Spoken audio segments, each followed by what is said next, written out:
Hello दोस्तों, good morning all of you. तो देखिए, जैसा कि हम पहले वीडियो में चर्चा कर चुके हैं कि मनोविज्ञान क्या है, मनोविज्ञान की उत्पत्ति कहाँ से हुई थी। तो मनोविज्ञान की जो उत्पत्ति हुई थी वो दर्शन शास्त्र विषय से हुई थी, और जो मनोविज्ञान विषय के अंतर्गत सबसे पहला विज्ञान आया था वो आया था आत्मा का विज्ञान। जो आत्मा का विज्ञान था वो अरस्तु उसके प्रतिपादक थे, और उसके बाद जो विज्ञान आया वो था मन या मस्तिष्क का विज्ञान। उसके प्रतिपादक पोम्पोनोजी थे। तो इसी प्रकार मनोविज्ञान के बढ़ते विकास के क्रम में तीसरा विज्ञान आया, चेतना का विज्ञान। कौन सा विज्ञान आया? चेतना का विज्ञान। चेतना का विज्ञान। अच्छा, तो चेतना के विज्ञान के प्रतिपादक थे, चेतना के विज्ञान के प्रतिपादक थे William Wundt. William Wundt.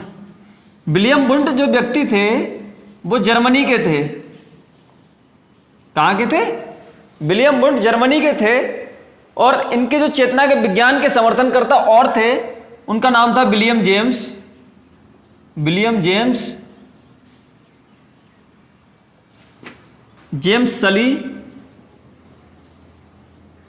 James सली, और क्या नाम था? बाइव, जिसे कहीं कहीं 22 भी देखने को मिलता है। तो देखिए, विलियम वुंट का मनोविज्ञान के अंतर्गत बहुत बड़ा योगदान रहा है। अच्छा, ये क्यों रहा है? क्योंकि इससे पहले जो चेतना के विज्ञान से पहले जो जो विज्ञान आए थे, आत्मा का विज्ञान और मन या मस्तिष्क का विज्ञान, ये अमूर्त थे, इन पर प्रयोग नहीं किया जा सकते थे। लेकिन जो चेतना का विज्ञान था इस पर प्रयोग संभव थे। तो आखिर चेतना होती क्या है? तो सबसे पहले जानेंगे हम चेतना। चेतना है क्या? तो चेतना वह है जैसे हम किसी भी वस्तु को देखते हैं और उसको देखकर हमारे मन या मस्तिष्क में जो भी संप्रत्यय बनता है, अर्थात जो भी आकृति बनती है, उसे हम कहते हैं चेतना। तो देखिए, विलियम वुंट का क्या योगदान रहा? विलियम वुंट ने सन 1879 में, कितने में? सन 1879 में, सन 1879 ईस्वी में मनोविज्ञान की प्रथम प्रयोगशाला स्थापित की। कहां पे की थी स्थापित? जर्मनी के लिप्जिंग नगर में। जर्मनी के लिप्जिंग नगर में।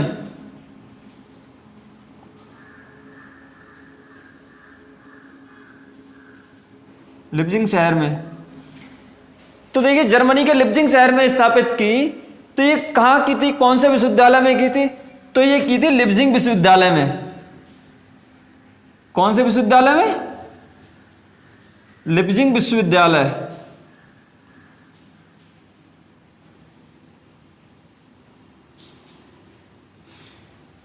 जब विलियम वुंट ने प्रयोगशाला स्थापित की उस समय उस विश्वविद्यालय का नाम था लिप्जिंग विश्वविद्यालय।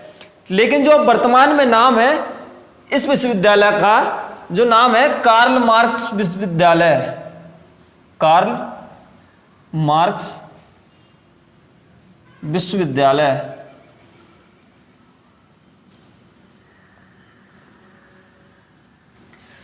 देखिए, इस प्रयोगशाला में क्या किया जाता था?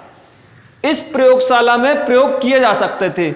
इस प्रयोगशाला में चेतना से संबंधित प्रयोग किए जा सकते थे, और जो प्रयोग किए जाते थे वो सर्वाधिक किशोर या किशोरियों पर किए जाते थे। अच्छा, किशोर या किशोरियों पर क्यों किए जाते थे?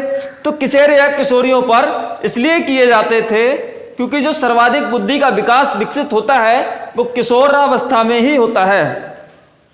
तो देखिए, इनका सबसे बड़ा योगदान ये था, इनका सबसे बड़ा योगदान ये था कि जो इन्होंने 1800 ईस्वी में, 1880 ईस्वी में मनोविज्ञान को एक स्वतंत्र विषय के रूप में दर्जा दिलाया। एक स्वतंत्र विषय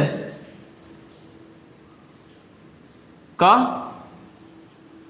दर्जा, इन्होंने एक स्वतंत्र विषय का दर्जा दिलाया। और जबकि इनसे पहले क्या था? इनसे पहला मनोविज्ञान जो था वो दर्शन शास्त्र विषय का ही एक भाग था। इसीलिए इनका सर्वाधिक योगदान मनोविज्ञान के अंतर्गत रहा है और इसी कारण इन्हें विलियम वुंट को आधुनिक मनोविज्ञान का जनक भी कहा जाता है। आपसे पूछ लिया जाएगा कि आधुनिक मनोविज्ञान का जनक किसे कहा जाता है, तो वो कहा जाता है विलियम वुंट को। तो देखिए क्या हुआ था, 19वीं शताब्दी आते आते इस विज्ञान चेतना का विज्ञान का भी अस्वीकारीकरण हो गया। तो देखिए इसका अस्वीकारीकरण क्यों हुआ था, तो इसका अस्वीकरण इसलिए हुआ था क्योंकि ये चेतना का विज्ञान था, जो हमारी चेतना थी वो केवल व्यक्ति के आंतरिक भागों को ही बता सकती थी। इसमें केवल चेतना अनुभूति ही की बात की गई थी और एक बात ये थी कि केवल चेतना के ही माध्यम से व्यक्ति को नहीं समझा जा सकता। इसीलिए 19वीं शताब्दी तक आते आते इस विज्ञान का अस्वीकारीकरण हो गया। देखिए जो व्यवहार का विज्ञान आया तो उसके जो प्रतिपादक थे वो थे जेवी वॉटसन। इनका पूरा नाम था जॉन ब्रॉडस वॉटसन। और जो व्यवहार के विज्ञान के समर्थन करता थे वो थे बीएफ स्किनर, क्लार्क हल, ईपी पावलोव।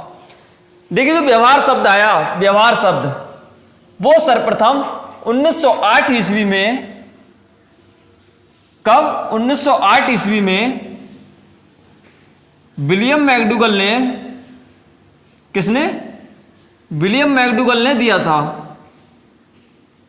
तो कब दिया था, उन्होंने दिया था द आउटलाइन ऑफ साइकोलॉजी,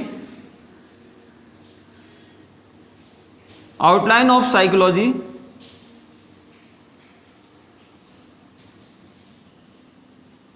इस पुस्तक में व्यवहार शब्द का सर्वप्रथम वर्णन किया था। किसने किया था, विलियम मैकडूगल ने। जो व्यवहार शब्द का प्रयोग अगर आपसे पूछ लिया जाए कि व्यवहार शब्द का प्रयोग सर्वप्रथम कब हुआ था, तो वो हुआ था 1908 ईस्वी में। और जो जेवी वॉटसन ने एक पुस्तक लिखी थी, जेवी वॉटसन ने एक पुस्तक लिखी थी 1924 ईस्वी में। कब, 1924 ईस्वी में। कौन सी लिखी थी, व्यवहारवाद, व्यवहारवाद। तो ये किसने लिखी थी, जे बी वॉटसन। क्या नाम है इनका पूरा, जॉन ब्रॉडस वॉटसन।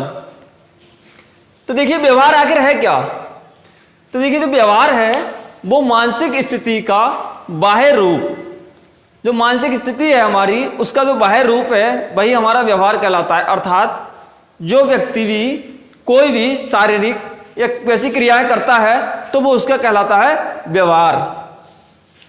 तो देखिए मनोविज्ञान के विकास के संदर्भ में विलियम वुडवर्थ एक मनोवैज्ञानिक थे, उनका जो कथन आया था, उनका कथन इस प्रकार है कि जो मनोविज्ञान है, तो मनोविज्ञान ने सर्वप्रथम अपनी आत्मा का त्याग किया, उसके बाद अपना मन या मस्तिष्क को खोया, उसके बाद चेतना को खोया और अब व्यवहार पर आकर टिकी हुई है।